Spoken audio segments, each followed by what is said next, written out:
দর্শক, আমরা এখন আছি সমিতিপাড়া সেই বিচ পয়েন্টে। সমিতিপাড়া আমার ইচ্ছা ছিল, এতদিন ধরে আসতে পারি নাই, তো আজকে সময় হয়েছে।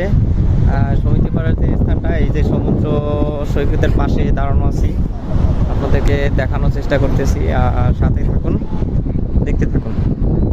দর্শক, সমিতিপাড়া বিচ ভিউটা একদম নূতন ঝাউবন, নূতন ঝাউ গাছ লাগানো হয়েছে। এখানে সেনানিবাসের স্থান, তো সেনারা, বিমান বাহিনী সৈনিকেরা, ওনারা এই ঝাউবন এইগুলা পরিচালনা করে। তো এইখানে অনেক মাছ ধরার নৌকা আছে। এখানে বিচে মানুষ কম আসে, কারণ এই জায়গাগুলা মানুষ চিনে না। আমরাও চিনতাম না, আমরা আজকে ঘুরতে ঘুরতে আসছি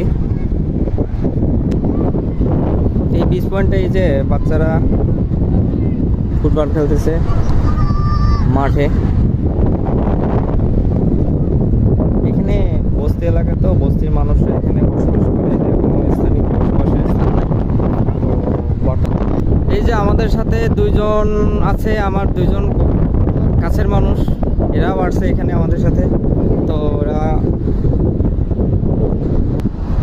ছোট ছোট ডিঙি, এই ডিঙিগুলো হচ্ছে ফোম দিয়ে তৈরি করা। এগুলা সমুদ্রে নিয়ে ছোট ছোট জেলেরা মাছ ধরে। আসলে একটা দেখার মতো বিচ।